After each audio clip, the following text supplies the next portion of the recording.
This month on Unedited, it's all about sequels. And as we think through which are the best sequels, what is a sequel, how did they come about, I wanted to take some time to think about the basic epistemology of sequels. So in this essay, let's dive in and explore this topic. Part 1, the prequel to sequels. How did sequels emerge in books? Why do they exist? Sequels are the natural outgrowth of time, space, and attention constraints. At root, you could say sequels exist because we have to sleep. We can't consume an endless stream of consciousness story because our consciousness turns off from time to time. The same is true for the creators of a story, who must, at some point, choose a stopping point. When we were cavemen telling stories around the campfire, the first sequel might have been teased with, "I'll tell you the rest tomorrow," or begun that next day with a hook like, "Remember that story I was telling yesterday? Here's what happened next." A storyteller can't speak forever, and a story hearer can't listen forever. But just because there's a break in the story, just because everyone around that primordial campfire has to sleep, doesn't necessarily mean the story is finished. A local end doesn't mean a global end to the tale. A famous example of this is the 1001 Nights, where the narrator regales the Sultan with stories night after night, always leaving him with a teaser of the next story in order to escape execution.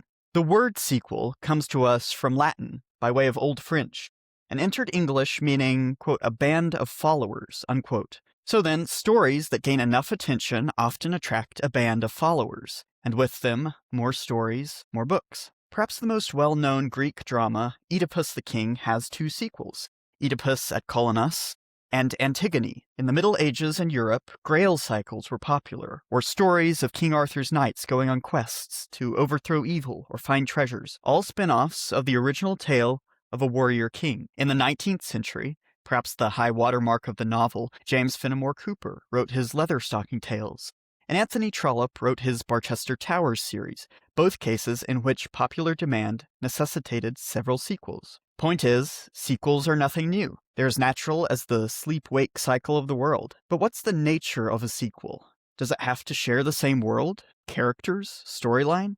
Let's keep our examination going to try to find out. Part 2. Pre- and post-Gutenberg.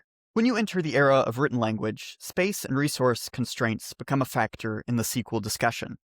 Be it clay tablets, papyrus, vellum, or paper, you can only stick so much together before it gets out of hand. Be it scroll or codex, you can only make it so big before it gets unwieldy. Multiple volumes are the obvious answer. Prior to Gutenberg, novels weren't a real presence in the storytelling world. Ballads, plays, epics written in poetic form for the sake of memorization, and folk tales that morphed as they were passed down through generations formed the majority of the entertainment landscape.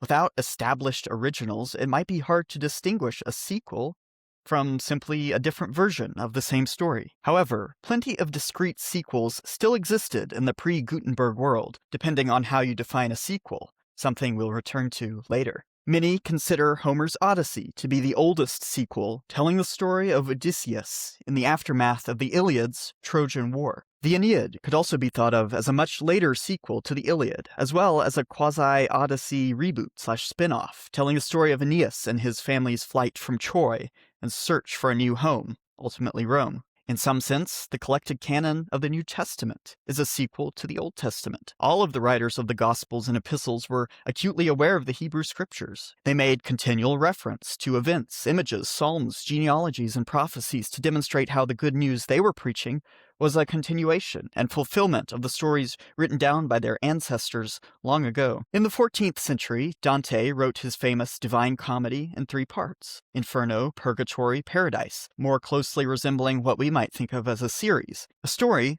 that tells one incomplete portion of a larger narrative. In the post-Gutenberg world, the novel emerged as a popular player, and the sequel right alongside it.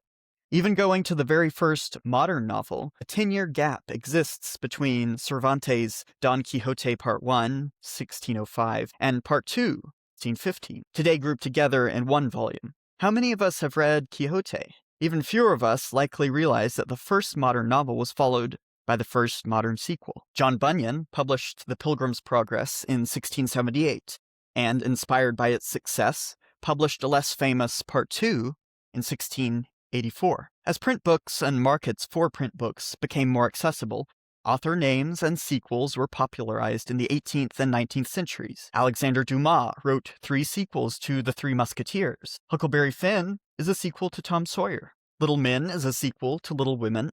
L. Frank Baum wrote several sequels to The Wizard of Oz. Edgar Rice Burroughs extended his Tarzan story over 23 sequels, following his first adventure with the apes in 1912.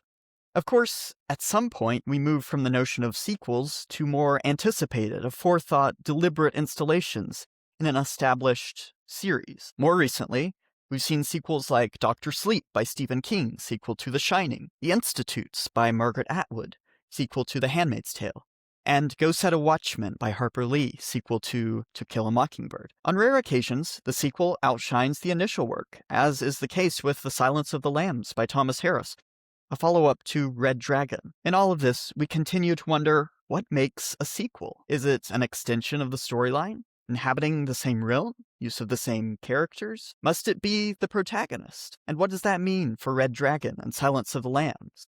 Which changes detectives, but keeps Hannibal Lecter. Is the good doctor our actual protagonist? Part 3. Sequels across mediums. At least until 10 or 15 years ago, and for many of us still, we were socialized into entertainment by books. The first book I remember reading through in a single sitting was The Boxcar Children, turning 102 this year. A steady diet of sequels followed, though none of them are as clear in my head as that first adventure with Henry, Jesse, Violet, and Benny. Around the same time, I consumed The Hardy Boys, Narnia, and Little House on the Prairie. Before that, it was Peter Rabbit, Thomas the Tank Engine, Winnie the Pooh, and Magic Tree House.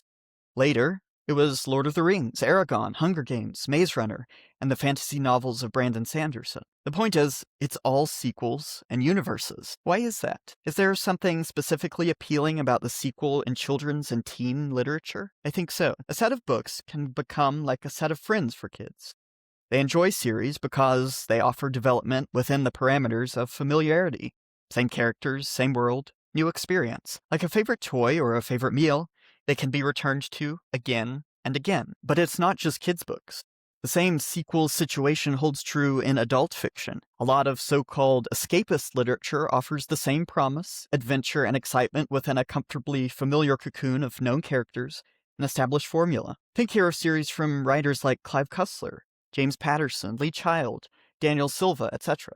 Do the sequels we read as children shape our consumption preferences as adults, i.e. a world of book series and movie franchises? Technological innovations in the 19th century, faster printing presses, the popularization of wood pulp paper in the 80s, made things like dime-store novels candidates for attention in stores everywhere, not just booksellers. The West was being settled at the same time that the serialized dime novel appeared. Short, formulaic series adventures persisted on store shelves into the mid-20th century, just in time for TV to come along and adopt the format. In the small-screen world, everything from I Love Lucy to Rawhide was built for iteration. You could think of The Dick Van Dyke Show as an initial season with 4 sequels, or an initial episode with 157 sequels. It's a story meant to play forever, which is the construction of modern entertainment. What about sequels in film? In TV, the format is inherent, but film took longer to get there.